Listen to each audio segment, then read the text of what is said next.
E vem conhecer um pouco mais sobre os bastidores do filme A Nova Onda do Imperador. E se você, assim como eu, nasceu no final dos anos 90, começo dos anos 2000, eu sou de 1997, com toda certeza tem um carinho especial pelo filme A Nova Onda do Imperador. Ele é um filme muito bom, pra mim a melhor comédia que a Disney já fez, mas infelizmente ele é um filme subestimado, porque as pessoas que vieram antes desse filme estavam esperando clássicos da Disney, estavam acostumados com clássicos da Disney. Dessa forma, elas meio que acharam o filme abaixo do que a Disney fazia normalmente e meio que ignoraram o filme. E quem veio depois dos anos 90 praticamente não conhece tão bem esse filme, não ouviu falar ou não teve interesse de ir atrás, exatamente porque ela não teve essa grandiosidade que outros filmes da Disney têm. Mas pra minha geração e pra mim é a melhor comédia que a Disney já fez. Eu sou apaixonado pela Nova Onda do Imperador, principalmente pela dublagem brasileira e pelo trabalho que eles fizeram aqui. Mas você sabia, pra você assim como eu, que é fã do filme, que o filme praticamente teve que ser completamente mudado e que ele quase não foi a Nova Onda do Imperador, ele teria outro nome, outra história? E essa é a história dos bastidores do filme que eu vou contar aqui, envolvendo a Nova Onda do Imperador. Porque, pra quem não sabe, a Nova Onda do Imperador ela teve 6 anos de sua produção até ela ser lançada no cinema nos anos 2000. Ela começou a ser produzida em 1995. E em 1995 o nome nem era A Nova Onda do Imperador. O nome original que o filme ia ter era Kingdom of the Sun, ou como seria a tradução livre, O Reino do Sol. E a história não contaria nem um pouco com a história que a gente conhece hoje em dia do filme. A história, na verdade, seria baseada no famoso conto O Príncipe e o Plebeu. Você com certeza já viu O Príncipe e o Plebeu, mesmo sem saber, porque essa história já foi contada e recontada várias vezes. Já foi contada em filmes de Natal, em filmes normais, com uma contagem mais clássica, mais antiga, em animações. Essa história já foi contada várias vezes e a Disney iria contar essa história para ser a base de The King of the Sun. E a história, para quem não sabe, do Príncipe e o Plebeu, eu vou falar rapidinho, isso já vai identificar de cara. É a história de que tem um príncipe que ele viveu a vida inteira sendo um príncipe, mas ele é praticamente infeliz sendo um príncipe. E existe um camponês que ele viveu a vida inteira como camponês e sonha em ser uma pessoa rica, ser uma pessoa de classe, ser uma pessoa que tenha realmente a vida que o imperador, que a vida que um rei tem. E a relação dos dois é que eles são iguais, são pessoas idênticas, só que de mundos diferentes. Até que um dia eles se encontram e eles têm a grande ideia de mudar de lugar. Enquanto esse plebeu vai ficar virando, vai fazer um príncipe por um tempo, o príncipe vai viver como plebeu para cada um ter a vida do outro. E aí normalmente a história segue a partir daí. Com certeza você já viu essa história milhares de vezes em vários filmes. Todas são baseadas nesse conto clássico, O Príncipe e o Plebeu. Aí depois disso, a Yzma, que seria a vilã do filme como ela é no filme clássico, ela teria a ideia de que o motivo dela envelhecer seria porque o sol envelhece ela. E a ideia dela seria apagar, destruir o sol para ela poder não envelhecer mais. E no filme original, nesse conto que eles iriam fazer, Kingdom of the Sun, ela era uma bruxa, ela realmente tinha poderes mágicos e através disso que o pai dela tinha ensinado ela, e através disso ela iria conseguir destruir o sol. Por isso que chama Kingdom of the Sun, porque é o reino do sol, porque tem muito sol no lugar. Ela acredita que o sol iria destruir tudo, iria destruir a sua juventude e por isso ela precisa destruir o sol. A partir disso ela descobre que o príncipe e o plebeu trocou de lugar. Com isso, para o príncipe não conseguir atrapalhar os seus planos, ela acaba transformando o príncipe em lhama. E aí ele precisa, e aí tem toda aquela história clássica da mensagem do príncipe plebeu, que ele aprende a ser uma pessoa mais humilde, ele aprende a ser uma pessoa mais decente, com mais coração, enquanto ele está no formato de lhama. Nesse período ele ainda se apaixona por uma pastora de lhama e os dois vão lá e destroem a Yzma e salvam o mundo da destruir o sol. E essa seria a história original de Kingdom of the Sun. A história que iria ser, esse roteiro que eu falei aqui é o roteiro base que eles iriam usar para contar essa história. E não foi só o roteiro base, na verdade eles começaram a animar o filme. Eu tô deixando passar algumas imagens aqui, que são só a parte da animação sendo feita, mas ainda sem estar a parte da pintura, sem estar a parte do acabamento, mas para provar que o filme foi tão adiantado, o filme foi tão para frente, as coisas foram tão aprovadas que a animação já estava feita. Você pode até ver que a estética dos personagens de Kingdom of the Sun foi até um pouco reutilizada quando ele virou a Nova Onda do Imperador.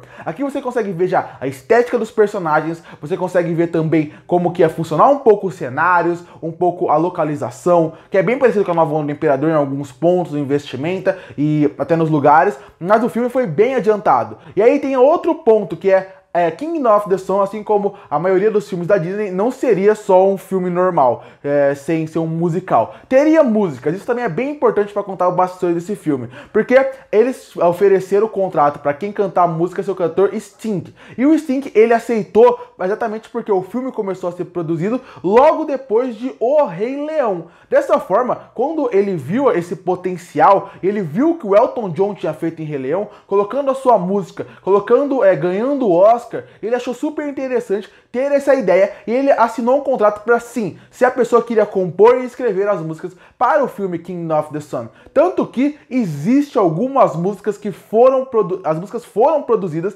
elas existem. Na época que o filme saiu, ainda existiam os CDs. Saíam os CDs com a trilha sonora do filme. E tem as músicas do Sting no filme, só que na trilha sonora de A Nova Onda do Imperador. Os filmes não estão dentro do filme A Nova Onda do Imperador. Mas se você comprar o CD da época, as músicas estão lá atrás. E estava tão avançado o processo de produção, de criação do filme, que além do filme estar animado e as músicas já estarem prontas, existe a música da Isma, que ela existe e estava tão avançado que até existe a versão em português da música da Isma. Eu não sei se eu vou conseguir deixar passar nesse vídeo por causa dos direitos autorais, mas de qualquer jeito, se eu não conseguir colocar no vídeo, eu tô só deixando essa parte porque eu vou deixar no link aqui embaixo para você ver a música completa. Aqui se eu conseguir, vou deixar só um pequeno trecho para você ver que a música realmente existia. Além disso, o Sting ainda fez um contrato a mais. Ele fez um contrato com a Disney onde diria que a sua mulher, Trudy Stiller, que é uma documentarista, ela poderia gravar sobre a história e poder fazer como se fosse um documentário à parte, depois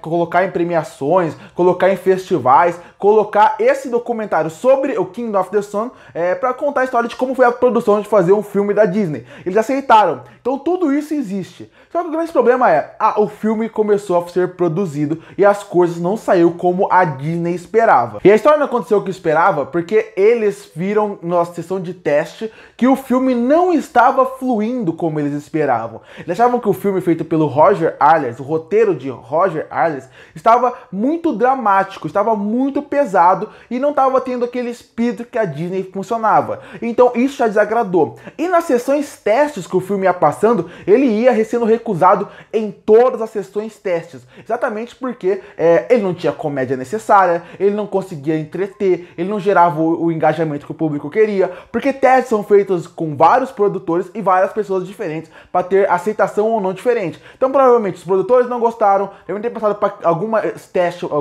sessão teste para criança que não conseguiu prender as crianças e aí eles ficaram com medo do que poderia acontecer. Dessa forma, eles resolveram contratar o Mark Dindal, que era um diretor que ele era conhecido por trabalhar pela Warner e fazer algumas comédias de animação pela Warner. E colocaram ele nesse filme exatamente para fazer essa mudança, dar mais vida, mais um clima épico, mas trazer essa comédia também para o filme. Algo mais leve, algo que saía só da parte dramática. E isso foi uma ideia que eles tiveram já no projeto, dando alguns anos de produção. Sendo que vale se destacar uma coisa muito importante. King of the Sun tinha sido projetado para lançar nos anos 2000. E a Disney não tira cronograma. Se a Disney coloca que o filme vai ser lançado, ele vai ser lançado. A produção pode atrasar, eles vão fazer com que eles trabalhem mais para que seja para que saia na época que eles querem. Então, o Mark Dindal entrou para fazer exatamente essa comédia e mudar o filme. E aí gerou mais um problema de produção, que seria dois filmes que têm estilos completamente diferentes,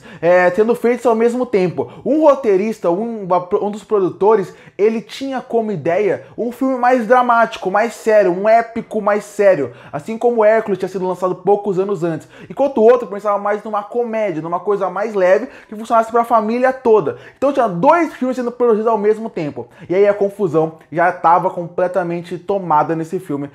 E aí a própria Disney veio interferir no projeto. Na época, o presidente da Disney era o Michael Eisner. E ele queria dar meio que a liberdade pro Aller fazer seu filme, porque ele tinha sido produtor de O Rei Leão, ele achava que ele podia dar essa carta branca para ele fazer as coisas. Mas a Disney veio e começou a pressionar o presidente falando, o filme precisa sair, ele tá atrasado, a gente tá em 1998 agora, o filme vai sair nos anos 2000, a gente precisa que ele saia. E se nada fosse suficiente de caos nesse set de produção, ainda teve mais um problema extra para esse filme, que seria os dois caras de animação que estavam cuidando da parte da animação, que era o Jim Dahl, que foi contratado, e o Randy Fulmer, que eram os caras que estavam cuidando da animação. Eles ao mesmo tempo estavam cuidando de outra animação da Disney, que era o de Fantasia 2000, que era o Rapazoide em cores, que era um dos segmentos que a Disney fez em fantasia, porque Fantasia 2000 foi um filme que lançou no mesmo ano que a Nova Onda do Imperador. E ele, obviamente, os grandes animadores da Disney estavam lá. Eles pegavam os animadores e cada um fazia um segmento. E nesse momento, em 98, esses dois caras que estavam cuidando da parte da produção da animação,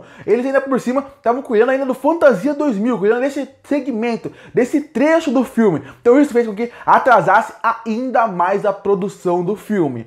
E ainda vale lembrar, a gente ainda não chegou na Nova Onda do Imperador. Tudo isso aconteceu e o filme ainda era Kingdom of the Sun.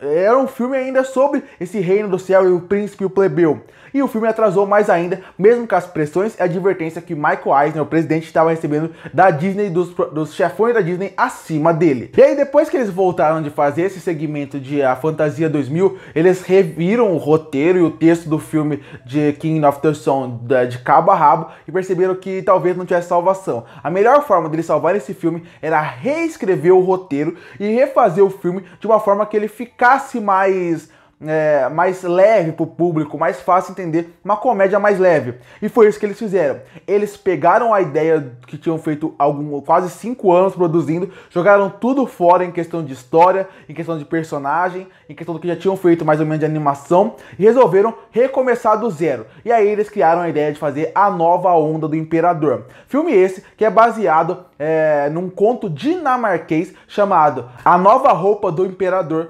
onde era uma história completamente diferente, com uma pegada diferente, mas eles resolveram manter, para não perder tudo, e porque também estavam com um tempo curto, até porque o filme tinha que sair nos anos 2000, eles mantiveram a ideia mais ou menos dos personagens, a ideia da lhama, a ideia dos cenários, como iria funcionar todos os cenários, os personagens, mas eles mudaram a história, mudaram o clima que ela ia ter, de drama foi pra comédia, também mudaram alguns personagens que não tem no filme, tiraram alguns, colocaram outros. Vale destacar também que o filme não tem música, é o primeiro filme desde Bernardo Bianco, Na Terra dos Cangurus da Disney, que não tem nenhuma música cantada, que também fez uma grande diferença na época pra Disney, porque não era comum eles fazerem isso. E aí o filme, ele tirou. Outra coisa que o Michael Eisner pediu é que o filme fosse mais aceitável para as crianças, porque eles não tiveram uma boa recepção no Hércules, que veio alguns anos antes, e achavam que uma das culpas é que tinha muitos personagens e com isso as pessoas não conseguiram se envolver tanto com os personagens. Essa ideia que a Disney tinha na época. Eu sei que Hércules é um filme clássico da Disney que muita gente gosta, mas na época a bilheteria não foi tão grande como eles queriam. Dessa forma, eles também mudaram isso. A Nova Onda do Imperador, ele vem com a ideia de ter menos personagens, exatamente porque o Hércules tinha tido muito personagem, ele tinha tido o sucesso que eles tinham querido que eles tivessem. Então até isso eles mudaram. Então, eles mantiveram a estética do universo, mantiveram até alguns personagens em questão de nome e característica, mas mudaram o conto, mudaram o tom do filme, mudaram para completamente comédia e mantiveram a Isma como vilã, mas como eu falei, tiraram as músicas, virou um novo filme, e aí a partir daí saiu A Nova Onda do Imperador, que a gente conhece até hoje. Mas você deve estar pensando aí, então a história acabou, virou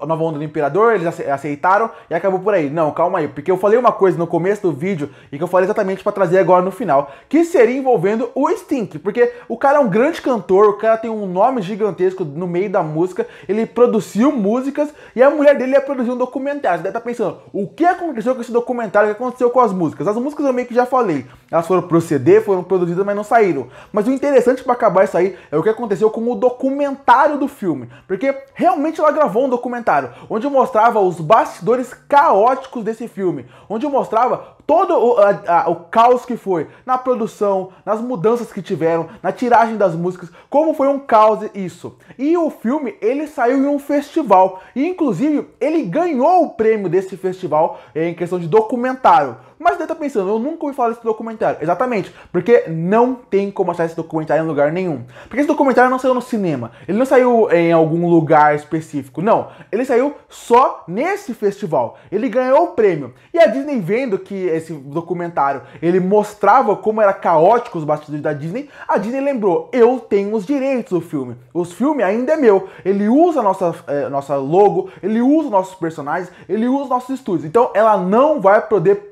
lançar esse filme em lugar nenhum. Então esse filme, esse documentário, ele existe, ele tem uma premiação de um festival, mas ele não está em lugar nenhum, porque os direitos autorais do filme como um todo está nas mãos da Disney. Então a única forma desse filme sair e ganhar vida é se a Disney liberar esse documentário. E eu espero muito que um dia ela libere, para ter toda essa história em questão realmente de documentário, trabalhando melhor e sabendo mais essa história que eu contei aqui. Então esse foi o bastidor da nova onda do Imperador, talvez um dos bastidores mais caóticos de todas as animações da Disney. Curte para fortalecer o canal, se inscreve para não perder os próximos vídeos. E aí, o que você acha de A Nova Onda do Imperador? Qual foi sua primeira experiência com o filme? Você gosta, você não gosta? Comenta aqui embaixo. E eu volto no próximo vídeo.